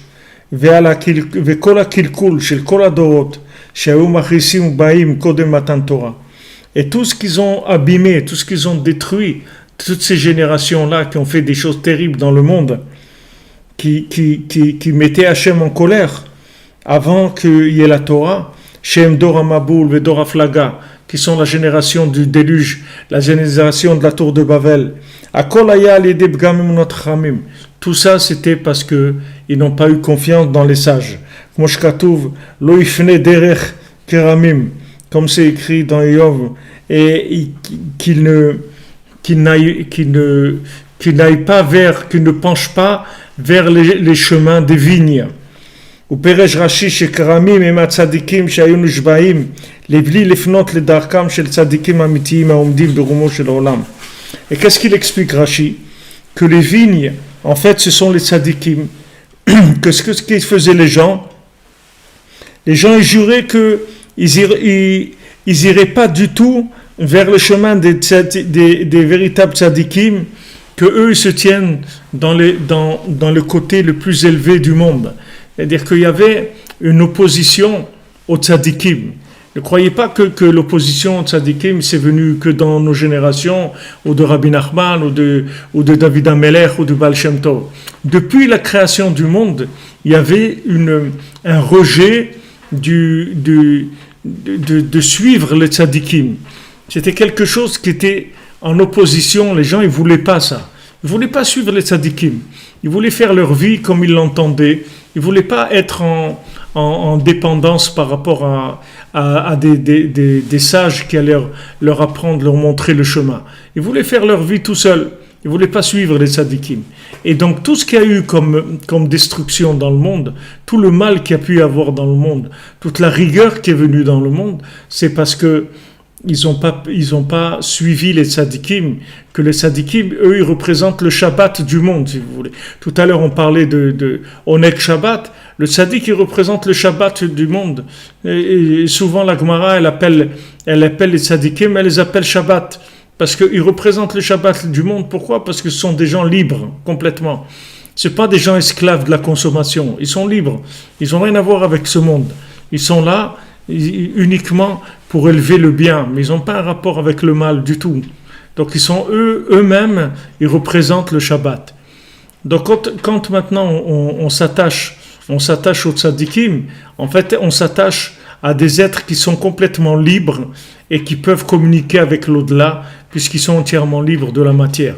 Donc eux, ils nous donnent tout le temps une traduction de qu'est-ce que c'est Hachem. Comment concevoir Hachem aujourd'hui? Comment on se rapproche d'Hachem aujourd'hui dans notre génération?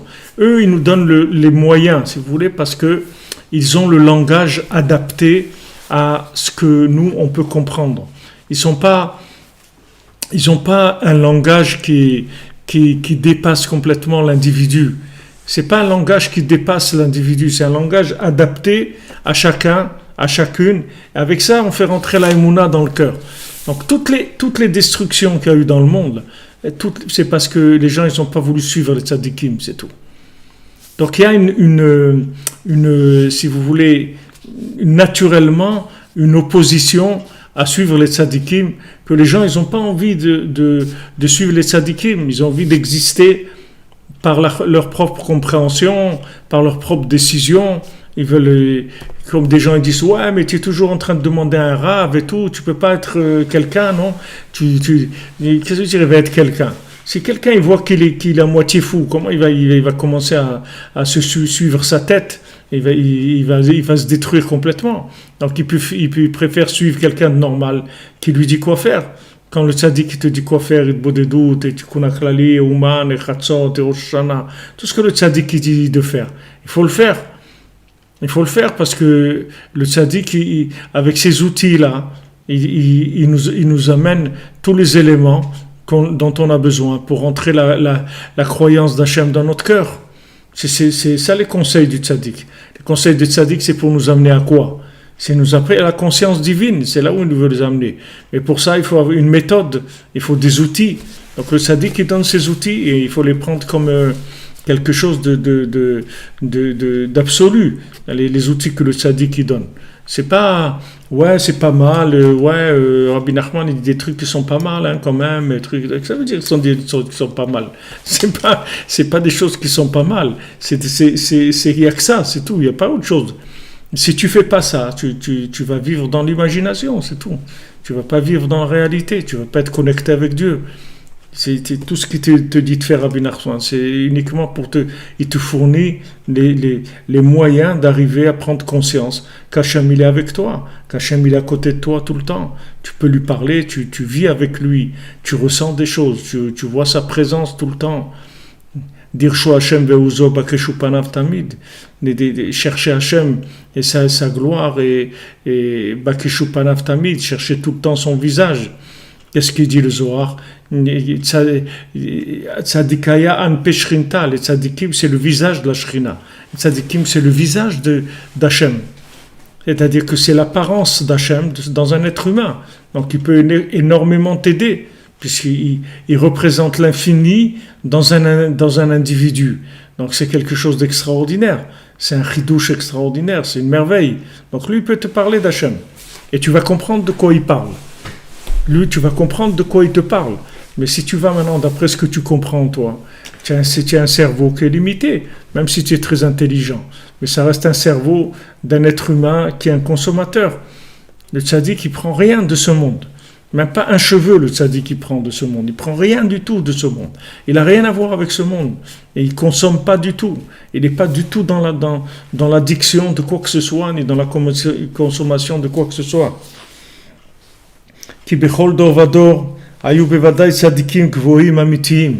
Parce que c'est sûr que dans toutes les générations qu'il y a eu avant Matan Torah, c'est sûr qu'il y a eu dans toutes les générations des tzadikim véritables. Il n'y a aucun doute là-dessus. Kigon Metushelach, qui est-ce qu'il y avait? Il y avait Metushelach, Venoach, il y avait Noach, il y a Shem Ve'ever, il y avait Shem Ve'ever, Vachanoch, et Chanoch, et voilà, tout ça c'était des tzadikim. Exactement, maman, ce que vous dites. Le tzaddik, il te conduit sur ton chemin, pas le sien. Le tzaddik, il cherche pas des gens. Bien sûr, un rav et un tzaddik, c'est différent. Des fois, le rav, c'est un tzaddik.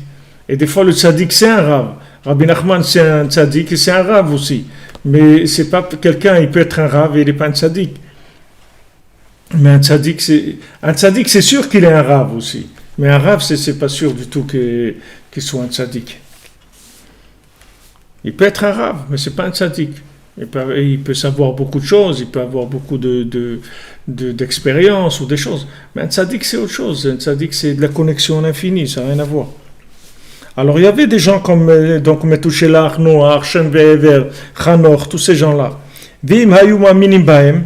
Et si maintenant ils avaient la émouna dans ces tzadikim, ayuzochim al yadam l'émouna gdosha, ils auraient eu, grâce à ces tzadikim-là, ils auraient pu avoir la émouna sainte, c'est-à-dire la émouna dans Hachem, ou le derech yeshara le avodato idbar, ils ont trouvé un chemin droit pour arriver à servir Hachem. Comment on sert Hachem? Alors le tzaddik, il nous enseigne comment on fait pour servir Hachem. Vayu nitzoli min hamaboul, ils auraient été sauvés du déluge, et tous les malheurs. Regardez, il n'y aurait pas eu le déluge, il n'y aurait pas eu tous les malheurs qu'il y a eu dans le monde. Et ces gens-là, ils ont perdu ce monde et l'autre. Ils ont été contre les tzadikim, ils n'ont pas voulu écouter les tzadikim, ils n'ont pas voulu suivre les tzadikim, ils ont tout perdu.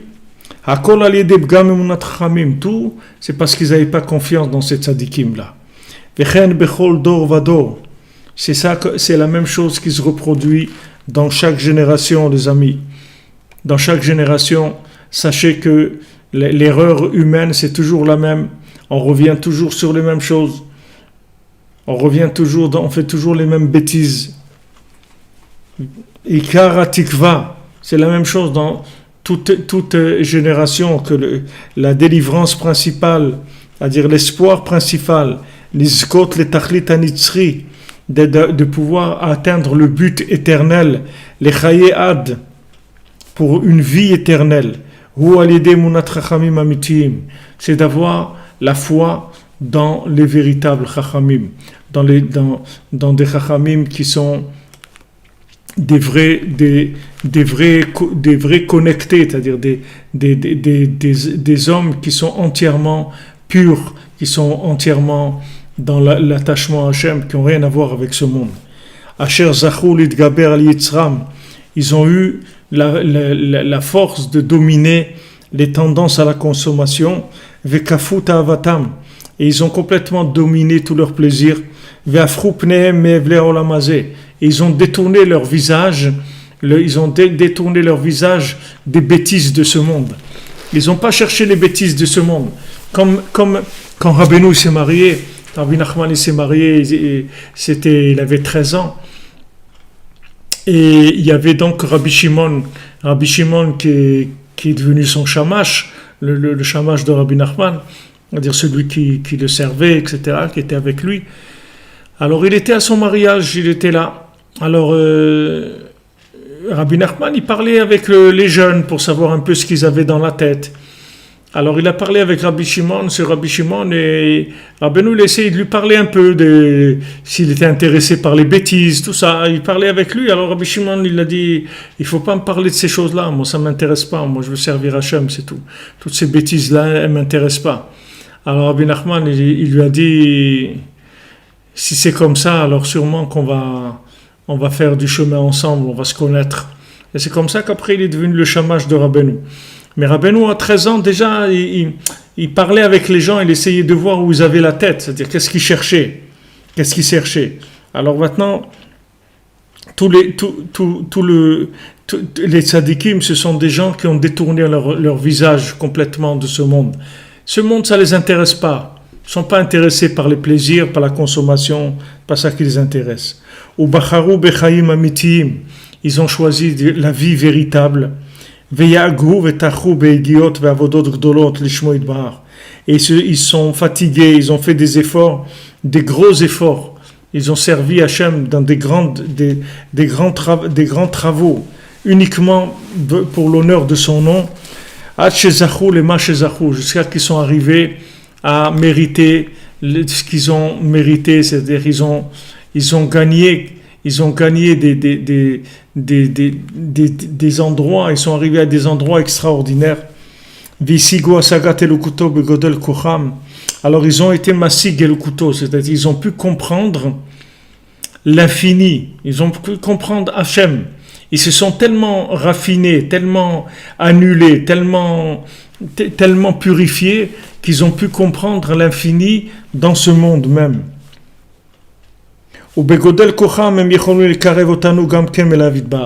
Et ils ont tellement de force maintenant que nous aussi ils peuvent nous rapprocher d'Hachem. Même des gens comme nous, alors ils peuvent aussi leur parler et les rapprocher d'Hachem.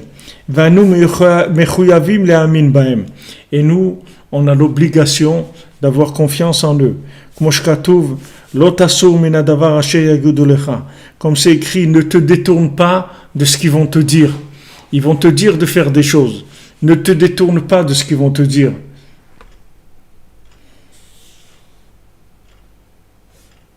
Faites attention. Ah oui, c'est sûr qu'avec Rabbeinu, vous avez gagné, c'est sûr. Celui qui a trouvé Rabbeinu, il a gagné le loto de ce monde. C'est-à-dire ce qu'il avait à gagner dans ce monde, il l'a trouvé.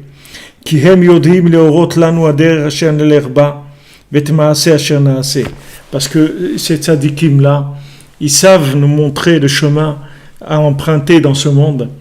Et ils savent aussi exactement qu'est-ce qu'on doit faire ici. C'est-à-dire, qu'est-ce qu'on doit faire. Quand Rabbi Nachman il dit, voilà, fais Bodedut, fais Tikkun HaKlali, étudie la halakha, viens Ouman, viens Rosh Hashanah, tout ce qu'ils disent de faire, tout ce que Rabbi Nachman il dit de faire, c'est une réussite éternelle. C'est pas maintenant quelque chose, comme on dit, un bon conseil, un conseil d'amis, quelque chose qui va nous aider. Ce sont des solutions éternelles.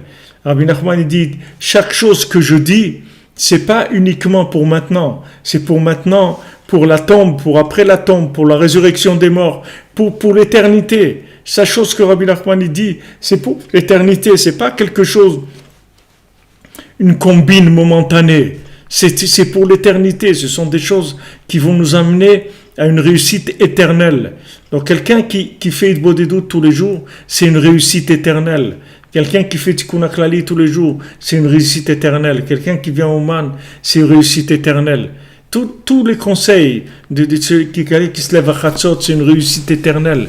Tout ce que Rabbi Nachman y donne, ce sont des conseils éternels. ce sont pas des conseils d'accompagnement du moment qui vont servir pour une chose ou pour une autre. Ça inclut tout. Ça inclut la réparation de tout, absolument tout. C'est pas quelque chose qui vient juste pour aider à un moment, sur un point, non.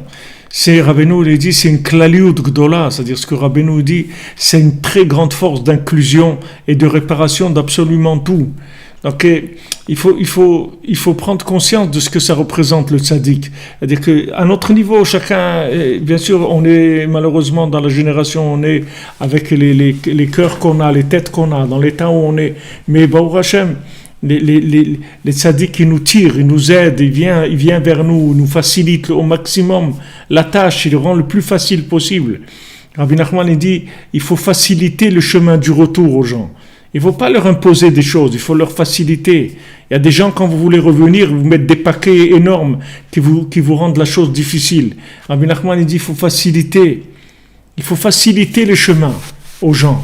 Et les gens qui veulent revenir, il faut leur rendre des choses faciles, et accessibles facilement. Donc le tzaddik qui donne des conseils qui sont faciles. Dans ce que Rabbi nous dit, il n'y a rien de difficile. C'est que des choses simples, faciles à faire.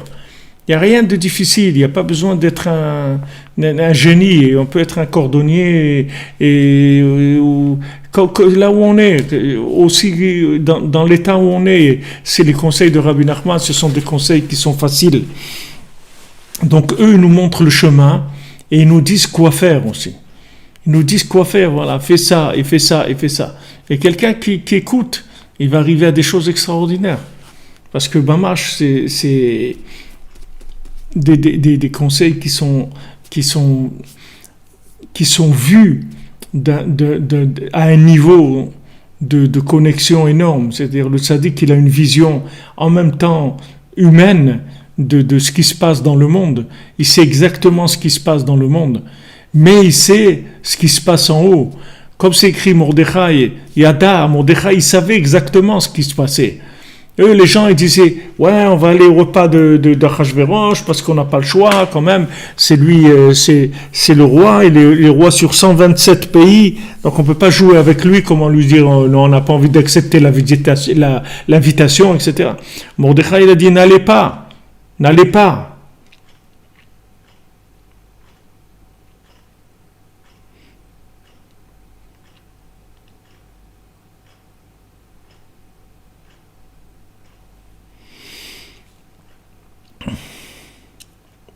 Non, c'est David Atia, quand vous dites que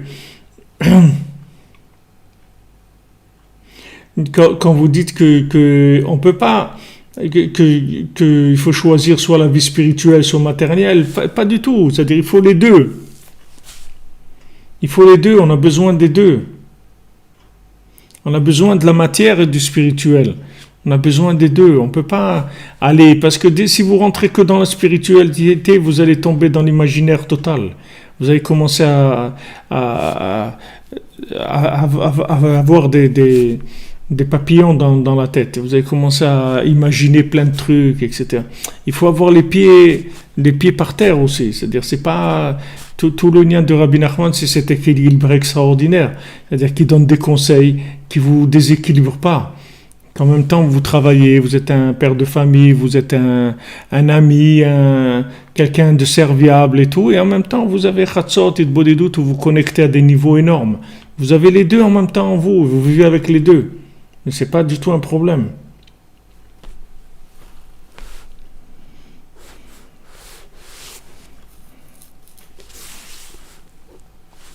Nimtsa Sheika ou Emunat Chachamim. Donc le principal, c'est la confiance dans les sages. Et c'est ça qui s'est fait principalement dans la sortie d'Égypte pour révéler la Emouna dans le monde. Les galotes qui Hachem ou Elohim. Révéler que Hachem c'est Elohim. Elohim, c'est le côté naturel, des lois naturelles. De montrer qu'en fait ces lois naturelles, c'est tous des miracles. Il n'y a aucune loi naturelle. Tout est voulu par Hachem. Ça, on peut y arriver que par la foi dans les sages. Pour ça que on avait besoin de Moshe Rabbeinu pour sortir d'Égypte. Hachem, il pouvait faire le travail tout seul. Il n'avait pas besoin de Moshe pour faire les miracles qu'il a fait. Mais il avait besoin de Moshe comme un être ambivalent, un être qui était en même temps complètement divin et en même temps complètement humain, qui était capable d'avoir de la peine pour quelqu'un qui souffre, d'être proche de quelqu'un, de partager avec lui sa douleur, d'avoir de la compassion, et en même temps d'être complètement connecté à l'autre monde, de pouvoir passer 40 jours en haut sans manger, sans dormir, sans boire, sans rien, 40 jours dans le ciel. Donc vous voyez que c'était pas un homme commun, Moshe Rabbeinu. Il était commun, comment quelqu'un peut passer 40 jours dans le ciel? C'était pas un homme. Et d'un autre côté, c'est un homme aussi. Complètement un homme, un être humain, qui fait attention à l'honneur de son frère, qui respecte les individus, en même temps c'était un homme. Donc si on n'a pas un individu comme ça, il n'y a pas de sortie d'Égypte, impossible de sortir d'Égypte. ועל כן בתחילת שליחות משה לישראל השיב תקף להשם יתברך והם לא יאמינו לי ולא ישמעו בקולי כי יאמרו לא נראה אליך השם, לא נראה לך השם. C'est pour ça que Moshe Rabbeinu il a dit tout de suite à Hachem, et il dit non, mais quand je vais aller les voir, ils vont pas avoir confiance en moi. Ils vont me dire mais qui est-ce qui nous dit que Hachem il t'a parlé, c'est pas vrai. Donc ils vont pas entendre ce que je vais leur dire. Moshe Rabbeinu il avait pas l'impression qu'ils allaient lui faire confiance. Il pensait que non, ils allaient le rejeter complètement. Qui Moshe sha'al zot l'Hashem yitbarach, parce que Moshe il a demandé à Hachem, comment je peux faire rentrer la foi dans les sages, dans le Ham Israël? C'est-à-dire comment je vais faire qu'ils aient confiance en moi? Comment je vais obtenir leur confiance?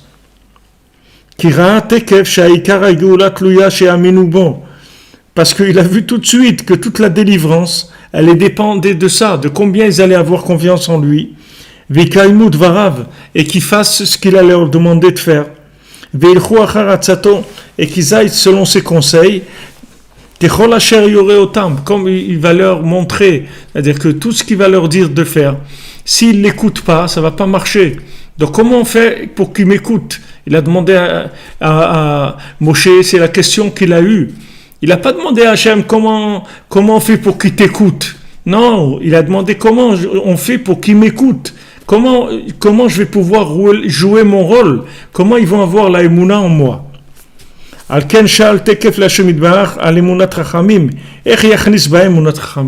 Pour ça que, regardez, mon cher Rabbeinu, ce qu'il demande. Il demande à Hachem comment je fais rentrer la émouna Trachamim dans les gens, ces gens-là qui se trouvent maintenant en Égypte. Comment je vais leur parler pour qu'ils aient confiance en moi?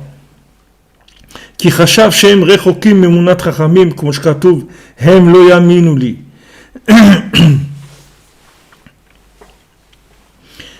Alors il pensait, mon cher Rabbeinu, il s'est dit, parce qu'ils sont loin de la confiance dans les sages. S'ils sont dans un tel exil, dans un tel esclavage, c'est sûr qu'ils sont très loin.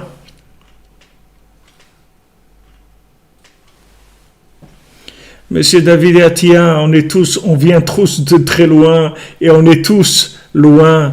It's a long way from home. Mais bon, Hachem, on est en route. C'est ça le principal.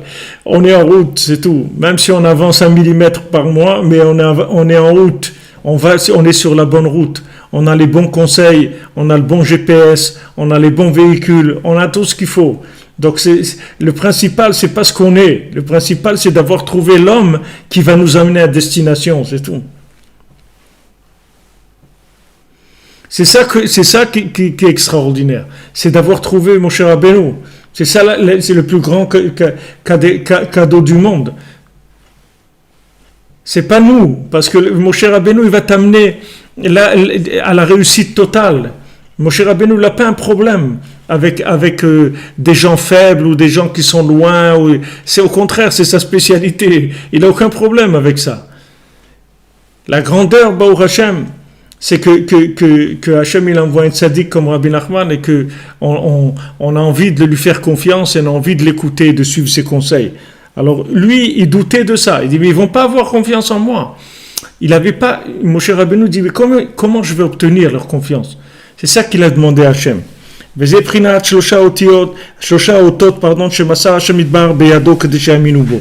Donc il lui a donné 3 signes à Moshe Rabbeinu pour qu'ils aient confiance en lui. כי השם יתברך ציווה לו להראות לישראל העונש והפגם הנעשה על ידי פגם אמונות חכמים, כדי שיתחזקו באמונות חכמים ביותר. Donc il lui a dit, regarde, tu vas leur montrer qu'est-ce qui arrive aux gens quand ils n'ont pas confiance dans les sages, de manière à ce qu'ils se renforcent dans la confiance dans les sages.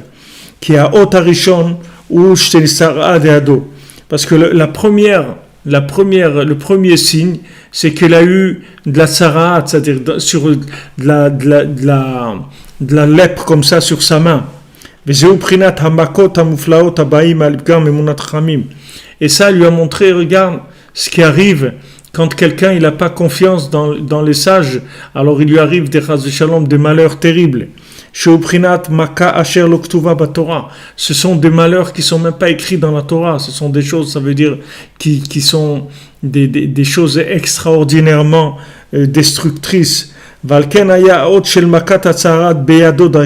C'est pour ça que cette maca qu'il a eu la lèpre comme ça dans la main, c'est venu précisément dans sa main.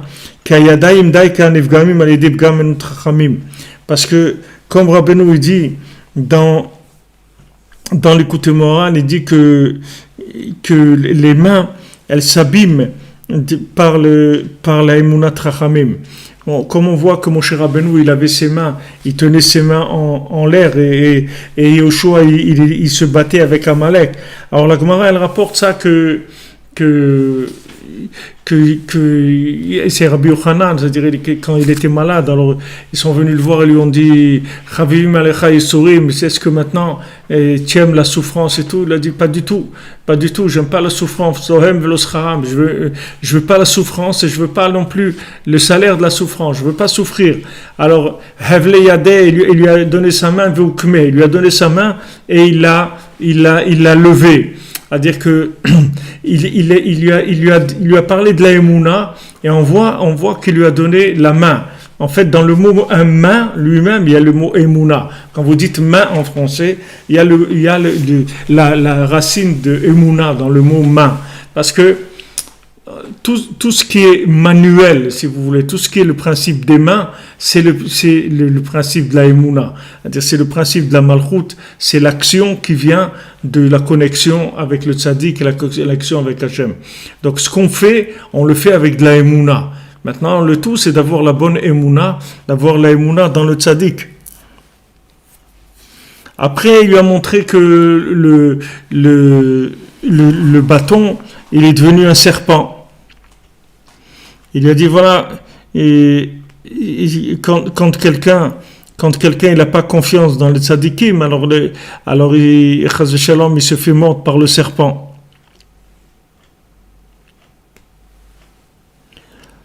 Après, il lui a montré un troisième signe, qu'il a transformé l'eau en sang. Ça aussi, c'est le problème dans Emunat Chachamim, parce que quand on a la Emunat de Chachamim, alors on est zoché de Onek Shabbat, et comme on a dit, on repousse le foie pour l'esprit. C'est-à-dire que le foie, c'est l'endroit du sang, on repousse le foie pour pouvoir aller, pour préconiser l'esprit par rapport au foie. Mais si maintenant quelqu'un n'a pas Emunat Chachamim Shalom, alors il y a le foie qui l'attaque, c'est-à-dire le foie il prend le dessus, c'est-à-dire tout ce qui est le sang, tout ce qui est le monde de l'action, tout le monde de l'impulsion, de l'action, de croire dans sa force, de croire dans la possibilité que, soi-disant, quelqu'un il va faire quelque chose de par lui-même, et ça lui fait se sauver de l'esprit. Chez Prinat Maïm, que maintenant l'esprit c'est le principe de l'eau, qui est le da'at, la conscience, comme c'est écrit, comme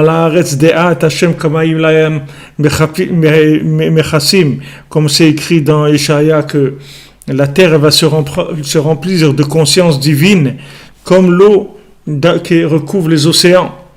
Donc, c'est pour ça que la première plaie d'Égypte, c'est que l'eau s'est transformée en sang. Parce que les Mitzrim, les Égyptiens, ils n'ont pas cru dans la prophétie de Moshe.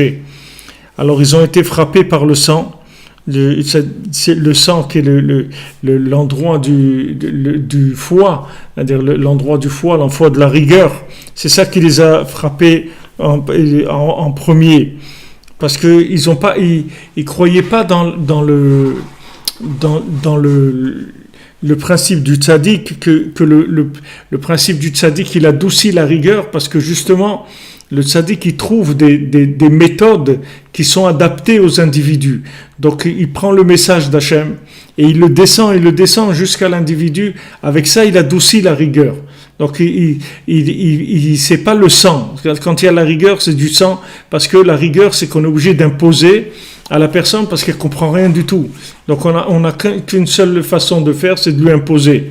Mais quand maintenant vous avez quelqu'un comme Moshe Rabbeinu, qui a la méthode, comment contracter la connaissance de manière à la servir à chacun là où il se trouve, alors il y a un adoucissement de la rigueur. C'est pour ça que les Égyptiens, ils ont été frappés par cette plaie-là du sang. Qui colle mehem les fach les dames, toutes les eaux qu'ils avaient dans leur pays, c'est devenu du sang. Ça veut dire que il y a le foie qui s'est renforcé sur eux, c'est-à-dire tout le principe du sang qui vient du foie.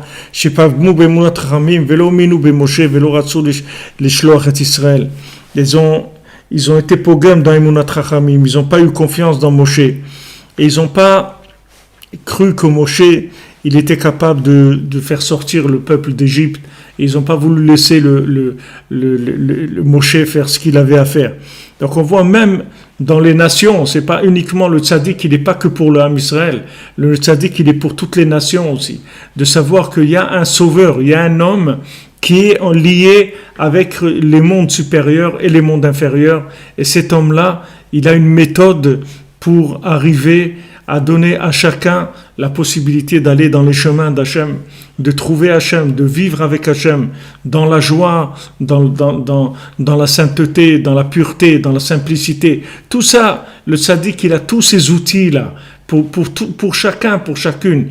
Il n'y a personne qui peut dire « Ouais, mais moi, je suis spécial et tout. » Tout le monde est spécial. Il n'y a pas que toi qui es spécial, tout le monde est spécial. Et le tzaddik qui s'occupe de chacun individuellement, comme Rabbi Nachman il dit, moi j'ai pas un groupe, j'ai pas des groupes, moi j'ai des gens, des individus. Amen. qu'il nous préserve à tous. Et comment on va se préserver? Par le fait qu'on va faire confiance à Moshe. On fait confiance dans le tzaddik, on ne se pose pas de questions. On ne se pose pas de questions, on ne commence pas à dire « Ouais, mais pourquoi ?» Mais on ne sait pas pourquoi, on ne sait rien du tout. La seule chose qu'on sait, c'est que si on écoute Moshe Rabbeinu, on va sortir d'Égypte, c'est tout. Ça, c'est sûr. Ça, c'est une garantie. Donc on y va, c'est tout. Qu'est-ce qu'il nous demande, Moshe Rabbeinu?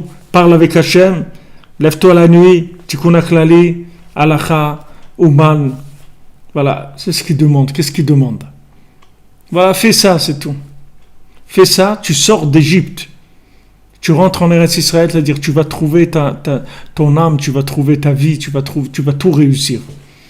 Donc on peut pas mettre notre grain de sel là-dedans et réfléchir. Il n'y a pas à réfléchir. On fait ce qu'il y a à faire et on réfléchit pas. On réfléchit pas. Si on commence à réfléchir, on va trouver toutes sortes d'idées, de méthodes, des pseudo-méthodes, des pseudo-trucs. On peut se perdre dans ce monde. Surtout dans nos générations, il y a tellement de trucs du coach, et des méthodes de de psychologie, de psychanalyse et des trucs et allez, tout ça, c'est mignon, tout ça peut être très mignon. Mais ce qu'il faut faire, c'est écouter Moshe. Moshe, il te dit exactement ce qu'il faut faire. Parce que lui, il te connaît. Il connaît Hachem, il connaît ce monde, il connaît ton âme. Il sait exactement ce qui peut t'aider dans ce monde. Donc quand il nous donne des conseils, Rabbi Nachman, il faut l'écouter, c'est tout. Si on l'écoute, on est garanti qu'on va vivre la meilleure vie pour nous qui est possible dans ce monde. On va optimiser notre vie au maximum. Ceux qui ont écouté Moshe Rabbeinu, ils sont sortis. Ceux qui n'ont pas écouté, ils sont restés là-bas, c'est tout. 80%, ils n'ont pas écouté, ils sont restés en Égypte. Ils sont morts en Égypte. Et les 20%, ils sont sortis. Maintenant, le fait qu'ils ne sont pas arrivés à destination, c'est aussi parce qu'ils n'avaient pas confiance dans Moshe Rabbeinu. Ils n'avaient pas assez confiance en lui. Il fallait une confiance totale, une bitoul, une soumission totale à Moshe. Et avec ça, ils auraient eu toute la lumière d'Hachem, le Ruach HaKodesh, le souffle divin. Tout serait venu. Tout serait venu. Mamash, tout serait venu. C'est pas difficile, vous voyez, c'est pas difficile. Béhémet, c'est pas difficile. Regardez la méthode qui donne Rabbi Nachman. C'est pas difficile. Vraiment pas difficile. Vous faites ça, vous êtes tranquille. Vous avez passé votre vie dans le top, c'est tout. Vous faites ça et le reste, vous occupez pas. Que votre vie elle est à l'envers, à l'endroit, n'importe quoi, c'est pas important. Le principal, c'est que vous écoutez le guide, c'est tout. Vous suivez le guide et vous savez qu'il va vous amener à la bonne destination. Alors, Bémet, il faut prier. Il faut demander à Hachem qu'on ait le mérite de pouvoir écouter le tzaddik. Écoutez vraiment le tzaddik. Écoutez le tzaddik, se rapprocher de lui. Même Rabbi Nathan, comment il prie dans l'écouter de Philote, qu'il ait le srout de se rapprocher de Rabbeinu. Regardez Rabbi Nathan, qui c'était Rabbi Nathan, et il prie sur ça.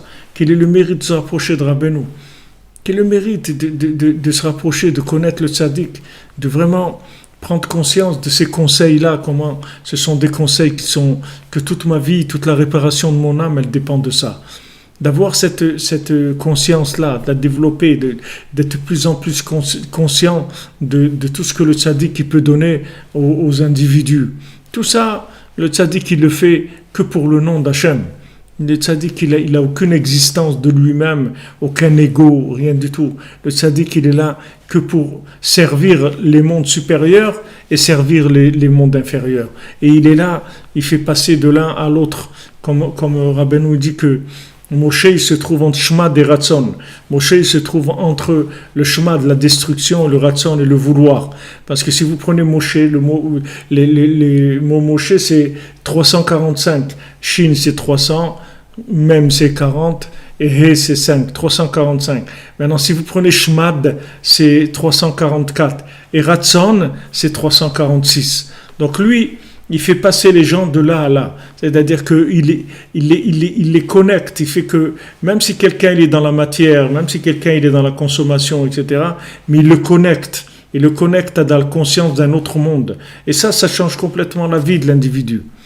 Donc, vous voyez, mon cher Rabbeinu, il a demandé à Hachem, il a dit, j'ai peur qu'ils n'aient pas confiance en moi. Tu m'envoies aller les chercher. Mais comment je vais faire pour qu'ils aient confiance en moi?